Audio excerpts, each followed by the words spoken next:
Bir insan bir sözlə müraciət edirsə, orada belə deyim də 99% ki, autoaqressiya var.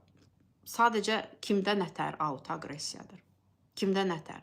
İnsan özünü nələrdənsə təcrid edirsə, nələrinsə qabağına alırsa, insan özünə qadağalar qoyursa, qadağaları da bilirsiniz necə? Cürəbəcür bəhanələrlə qoya bilər. Yox, hələ tezdir, hələ olmaz, yox, lazım deyil. Nə olub ki, çox vacibdir. Əvvəl uşaqlarım üçün eləyim, sonra özüm üçün eləyərəm. Birinci ailəm, birinci yoldaşım, sonra mən. Məsələn də tutalım, əməliyyat olunmalıdır, yox, cürəbəcür ad qoyur, yox, indi istəmirəm, hələ vaxtı deyil, eybi yox, lap, elə adamlar var, deyir ki, lap görəndə ki, artıq dözə bilmirəm, onda əməliyyat olunacam, onda və yaxud müalicə alacağam. Yəni, bu da özünə xəsarətin də bir dolayı yoludur.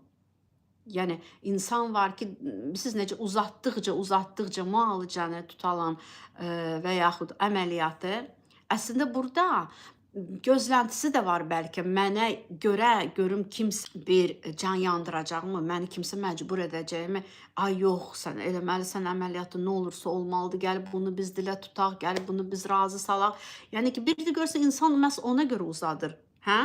Yəni uzatsa belə başqalarından diqqət istəyir, qayğı istəyir, görsün ki, mən onlar üçün önəmliyəm, deyiləm, nə qədər önəmliyəm, nə qədər önəmliyəm.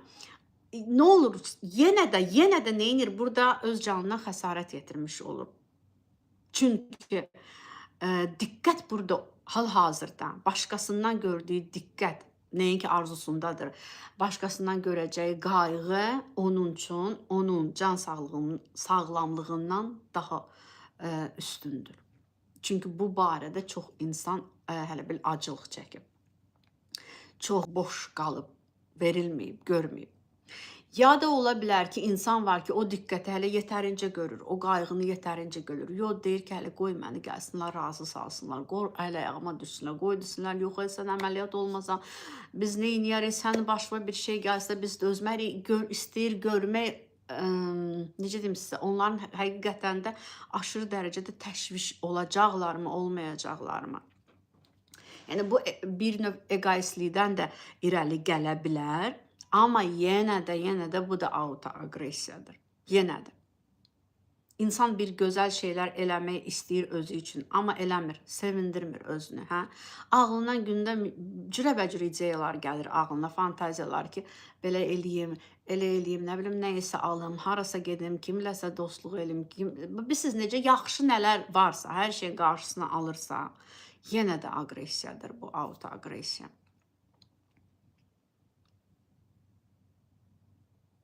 Autoaqressiya sonra da necə ola bilər? Aşırı tutalım pəhriz saxlayan insanlar artıq normal qəşəng çəkiyə də gəlib, necə deyim sizə, hədsiz çox qısıtlayırsa özünü. Bir var sağlam pəhriz, normal pəhriz, düzdürmü? Bir var aşırı edir.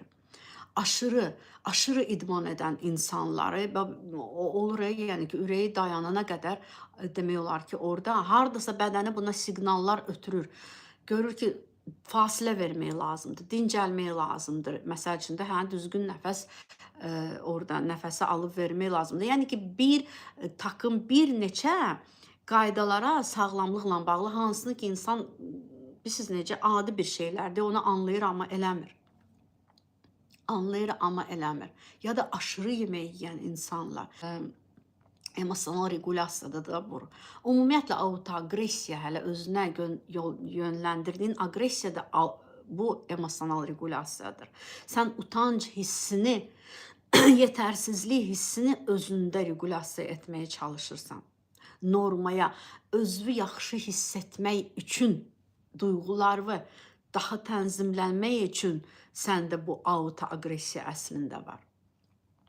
Yəni, hələ bil mən özümü nədənsə qısıtlayıram, tutalım, özüm üçün eləmirəm, tutalım, evladım üçün eləyirəm, özüm üçün eləmirəm, nə bilim, valideynim üçün eləmirəm, hər kəs üçün eləyirəm, özümdən başqa, Çünki mən özüm üçün başlasam eləməyə, məndə təşviş hissi oyanacaq ki, onda mən demək ki, egoist biriyəm, amma mən necə özümü eləyə bilərəm? Yox, egoist kimi özünü hiss eləməmək üçün, vicdansız kimi hiss eləməmək üçün, ona görə özü üçün eləməməyi seçir.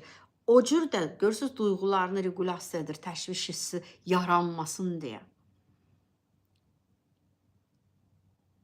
Yəni, birdən valideyn tutalım da valideyn üçün hər zaman yaşayan insanlar vardır. Birinci əsas valideynimdir. Birinci hər şey onun üçün, hər şey onun üçün, hər şey mənim üçün olmasa da olar, mənim üçün olmasa da olar, ya evladım üçün. Yəni aşırı dərəcədə özünü qısıtlayan insanlardan danışıram da burada. Qısıtlayan, hə? Özündən çox kəsir və başqası üçün, özündən kəsir və başqası üçün. Yəni o insan da neyniyir? Yəni mən qarşımdakı həmin adamın narazıçılığını məndən, gileyini məndən, uzaqlaşmasını məndən görmək istəmirəm. Mən ona dözə bilmərəm. Mənim üçün ağırdır. Mən istəyirəm hər zaman mənə yaxşı davransın, gözəl sözlərlə danışsın.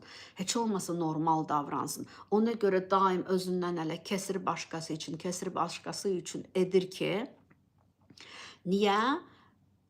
Və burada yenə duyğularını regulasiya edir. Qorxu var ki, o insan məndən uzaqlaşar. Qorxu var ki, o insan mənə dəyişər mənə qarşı. Özü çönər. Başqasına yaxın olar, mənə yox. Başqasını tutar, məni yox. Və emosiyalarını bu cür regulasiya etmək üçün yenə də autoagressiya yaranır. Yəni autoagressiyanın ikinci dərəcələri, faydaları var. Sən bir şeylər burada qazanırsan. Sən özündən vazgeçərək nə edirsən? Əgər başqası üçün daha çox eləyirsənsə, valideyn, uşaq, yoldaş, rəfiqə kimdirsə də sənin üçün gözündə çox böyütdüyün insan. Burada fayda odur ki, sən həmin insanları özündən çox uzaqlaşmağı regulasiya edirsən, tənzimləyirsən. Amma nə olursa olsun bu sənin daha çox ziyanına olur, nəinki xeyrinə. Çünki sən daim özünü yox, başqalarını seçirsən. Daim özünü yox, başqasını seçdiyin halda təbii ki, psixoloji durum yenə də burada çökür. Yenə də gec-tez burada həmin insanlara qarşı nifrət yaranır, aqressiya yaranır.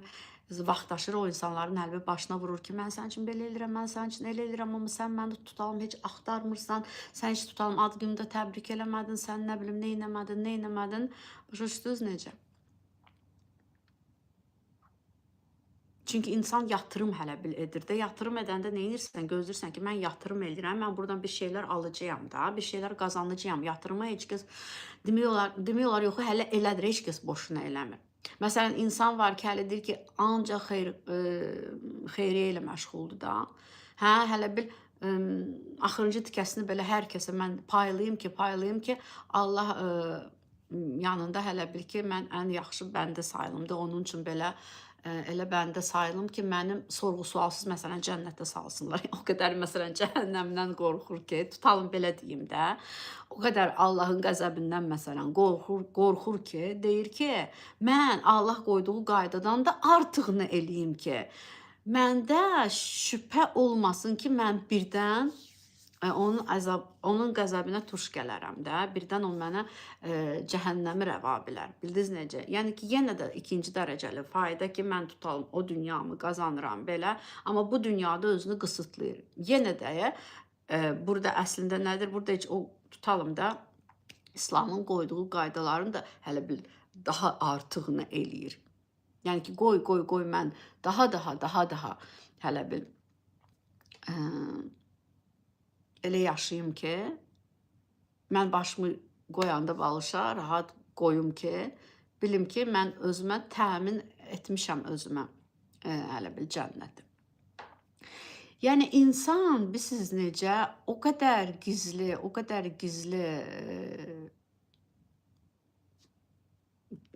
şeylərdə, hələ bir çox şeylərdə gizlənib o autoagressiya.